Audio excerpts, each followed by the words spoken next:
Yang Mulia, izin saya ingin mengklarifikasi tadi keterangan saksi menyatakan bahwa tidak ada kerugian material ya. Saya ingin klarifikasi apakah ada kerugian material atau tidak. Tadi saudara saksi menyampaikan tidak ada kerugian material. Ya, tentu tidak ada kerugian material, tapi yang tidak material itu yang justru lebih parah. Ya, Ya, cukup itu saudara tadi saksi. jejak digital Yang Mulia, saya sampaikan. mohon apakah dicatat. semua, biar saya ngomong Ya, dulu. sudah dijawab. Izin Sudah ke Yang dijawab. Mulianya, saudara saksi, karena Yang Mulia lah yang memberi kita kewenangan untuk berbicara. Gitu. Jadi saya sebenarnya minta izin ke Yang Mulia agar Anda menjawab. Gitu ya. Ya, saya jawab ini kan belum Ya. selesai. Karena begini, saudara saksi mohon diberikan pengertian kepada saudara saksi Yang Mulia bahwa saudara saksi tidak boleh bertanya ke kita. Iya, Kita yang iya. bertanya. Pertanyaannya kan tidak ada kerugian Saya tidak material. bertanya. Sudah Saya dijawab. Tidak ada jelaskan. kerugian, cukup di sana, tidak ada kerugian material. Yang Mulia, saya ingin menyampaikan begini, karena dalam BAP saudara saksi di poin 9, di pertanyaan nomor 9 dan jawaban nomor 9 huruf B, saudara saksi menyatakan yang menjadi korban adalah saya sendiri dan kerugian material yang apabila diuangkan berjumlah 100 miliar rupiah. Coba nanti saya Dan cek. non materi, imaterial, yaitu saya merasa nama baik saya tercemarkan, diri saya diserang. Jadi yang mana saudara saksi? Apakah Anda berbohong dalam sidang ini atau Anda berbohong di dalam BAP? Nanti saya akan cek lagi. Jadi sebenarnya seperti apa? Apakah ada kerugian atau tidak?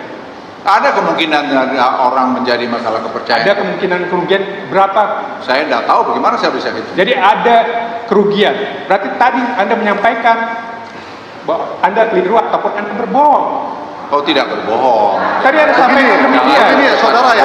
Kalau kita punya Bisa saja. di BAP ya, coba Iya. baca, coba Baik, baca ya. saya fokuskan kembali Yang Mulia. Saya Pertanyaan fokuskan nomor kembali 9. dalam BAP tersebut. Dibaca pertanyaan nomor 100 9. miliar rupiah.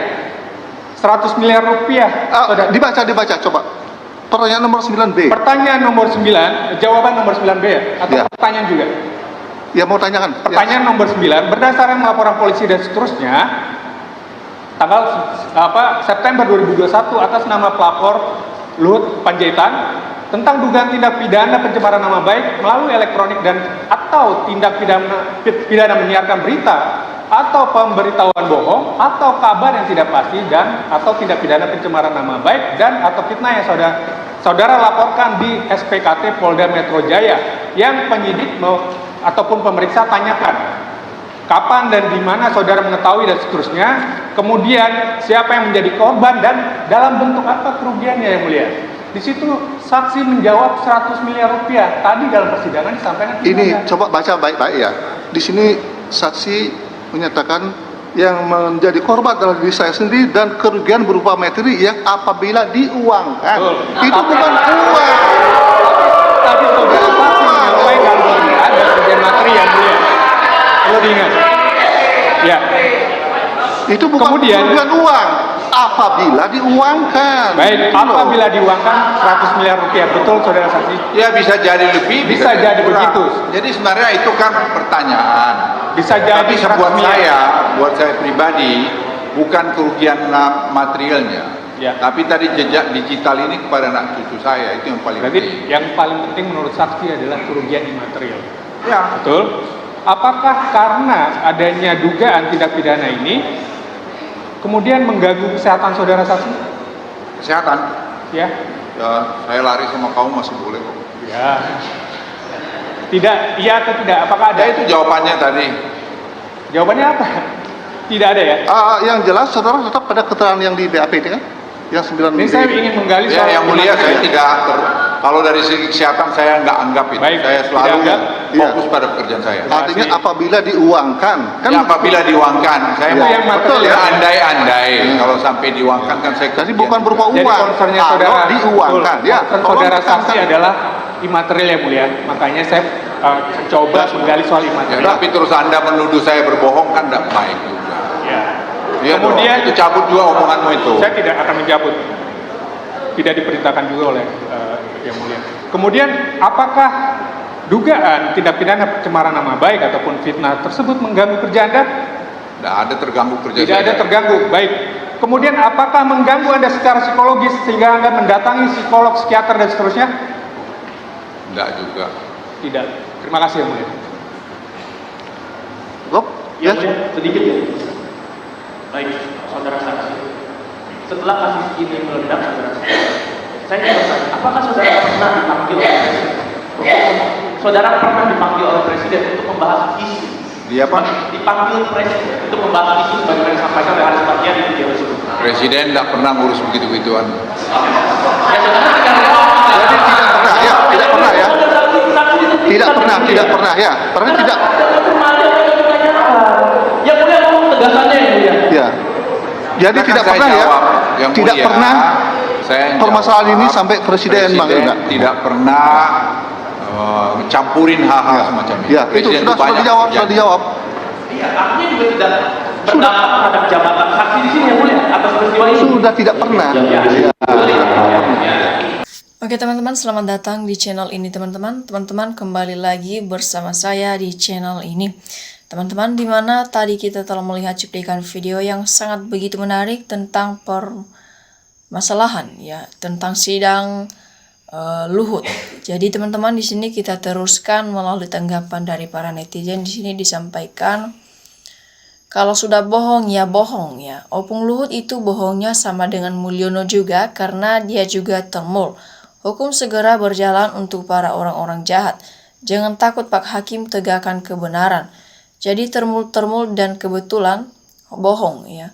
Udah betul dulu janji mau nggak ikutan, dan lagi di pemerintahan udah tua, udah capek mau kumpul-kumpul keluarga aja.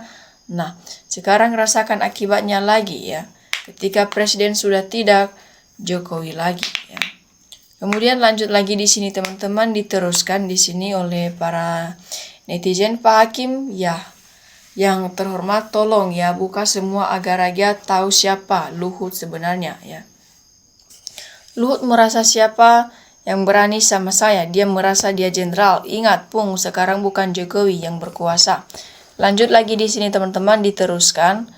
Semoga orang yang terlibat berbagai kasus korupsi harus diusut berbelit-belit. Jadi sudah jelas bohong masih juga mengelak. Disinilah nyali akan diuji dan kebenaran itu akan dibongkar. Jadi jika suka berbohong memang nggak pede, jika nggak bohong sebagaimana perut jika belum makan pasti lapar. Jago banget, baru kena batunya kejar terus Pak Hakim buat beri pelajaran, kalau bersalah jebloskan ke buih. Pak Presiden Prabowo sudah perintahkan Hakim harus pakai hati nurani dan jangan hanya tajam ke bawah saja. Orang yang berbicara berbelit-belit biasanya orang itu bohong. Siapa saja yang ada hub dengan Mulyono pasti sangat nilai berbohong ya. Kemudian di sini teman-teman, jangan percaya omongan Luhut, si mantan TNI yang kalau bicara sok diplomatis, padahal sebenarnya udah kali seorang mantan TNI pembohong, sok bersih dan sekarang serakah. Inilah sosok Jokowi kedua periode. Kemudian kebohongannya diceritakan terus-menerus secara sederhana, maka lama-kelamaan kebohongan itu akan dianggap sebagai sebuah kebenaran hukum karena akan berubah sesuai dengan perbuatannya, cepat atau lambat. Kemudian di sini teman-teman, Luhut yang selalu mengurus di bidang apa saja untuk kepentingan diri sendiri dan kelompok yang merugikan negara dan rakyatnya ya. Kemudian lanjut lagi di sini teman-teman, sesosok penghancur negeri demi memuaskan ambisius kekuasaan. Jika hakim berani menjadikan Opung jadi tersangka, saya acungkan jempol, tapi saya ragu-ragu keberanian jaksa dan hakim dalam mentersangkakan si Opung ini. Lanjut di sini teman-teman, disampaikan saat ini Opung sudah menjadi warga masyarakat sama seperti rakyat Indonesia lainnya yang harus tunduk kepada hukum kifil. Usut terus duet Opung dan si Mulyono hingga terang benderang apa saja yang telah mereka berdua lakukan selama 10 tahun kepada negara dan bangsa ini. Kemudian teman-teman di sini diteruskan hukum yang berat untuk Luhut banyak berbohong. Pak Hakim tegas dan jujur, jangan kasih kendor. Ya, angkunya Luhut baru sekarang berasa rakyat juga tahu humut. Benar harus benar, salah harus salah. Kemudian di sini dilanjutkan lagi teman-teman, diteruskan usut tuntas Luhut sampai masuk buih, tegakkan keadilan, harap penegak hukum jangan berpihak ke pejabat ya. dan masyarakat menanti hukum yang seadil-adilnya. Ya. Walaupun berkuasa ya, kalau masalah untuk kebenaran pasti terbuka juga, maka ketakutan pasti terjadi pada manusia, apalagi kalau benar-benar salah ya. Lanjut lagi di sini teman-teman, disampaikan Pak Hakimnya pro Luhut, tuh dia berdebat dengan jaksa tergugat. Kalau di depan hakim ternyata setan pun ketakutan. Maling jujur penjara tidak muat ya. Mana ada tampang Luhut mau maju, mau jujur. Semua pejabat maling juga cuma tidak mau disebut koruptor ya. Kemudian di sini teman-teman ditanya kalau Pak Prabowo jadi Republik Indonesia, Pak Luhut mengatakan udah tak mau lagi ya. Dalam pemerintahan nyatanya tetap ngotot dipemerintahkan oleh Prabowo. Maling senior ngeles kayak bajak ya. Kan Luhut bilang bahwa dia kebal hukum dan tidak ada yang bisa memenjarakan dia, cecer terus jangan kendor. Masyarakat tahu adanya korupsi tapi tidak bisa berbuat apa ya. Orang kuat kebal hukum karena banyak uang menunggu keadilan. Tak ujung berjalan lalu harus bagaimana? Semoga Pak Prabowo bisa tegas dalam menegakkan aturan-aturan yang berlaku. Kemudian tanpa pandang bulu semua anggota Kabinet Indonesia Maju ya wajib diringkus dan dijebloskan ke Nusa Kambang Kerma. 100% penduduk Indonesia mendengar dan mengetahui pernyataan Jokowi. Tidak ada visi misi materi, cek di arsip kerja Jokowi masa lalu atau maling tiada ampun, semoga bermanfaat. Kemudian lanjut lagi di sini teman-teman. Kata Pak Purbaya akan ada mafia besar akan ditangkap dalam waktu dekat. Mantap, rakyat selalu bersama Pak Purbaya. Kemudian lanjut lagi di sini teman-teman, diteruskan hakim kalau berani hukum Luhut namanya akan dikenang hakim jujur dan berani sepanjang masa. Adili seadil-adilnya Pak Hakim, rampas harta dan dari rampok negara semua Jokowi. Luhut jangan mengelak, hakim tegas rakyat Indonesia akan selalu mendukung. Pak buka semuanya biar dia sadar pada merasa paling benar, bukan dibodohi rakyat. Terus tunjukkan sebenarnya kelakuan dia ini. Kemudian lanjut di sini teman-teman diteruskan, Pak Hakim jangan kasih kendor, hajar terus biar terbongkar semua bobrok pemerintahan masa lalu biar rakyat senang dan tenang. Lanjut di sini teman-teman, hebat betul kalian ini mau ikut. Lihat nanti apa yang terjadi, jangan singgung ternak yang berbuat siapa ya. Menandakan ketakutan sifat seseorang bila yang dilakukannya salah. Siapapun itu, semua manusia punya rasa yang sama. Mulut bisa berkata lain tapi hati tak bisa dibohongi ya. Kemudian lanjut di sini teman-teman, diteruskan di sini, rakyat setuju Luhut diadili hukum, wes hakim harus tegas, semuanya nggak hilang-hilang. Yang harus jujur apa yang sudah diperbuat, masyarakat harus jujur kalau pejabatnya berbohong ya. Kemudian di sini teman-teman, Luhut orang sipil, hukum tidak pandang bulu. Siapapun mereka yang salah harus dihukum. Mbak Luhut sangat cerdas dan pintar untuk berdalil, tapi waktunya lah yang akan membuktikan ya. Pak Hakim harus dengar suara kebenaran walaupun rakyat biasa yang bersuara ya. Kemudian di sini teman-teman, Luhut harus diproses karena bohongnya seperti Mulyono. Karena era Jokowi hampir yang berurusan dengan orang Luhut menguasai semua bidang era Mulyono. Kemudian lanjut lagi di sini teman-teman, diawali kebohongan seterusnya akan menutupi kebohongan.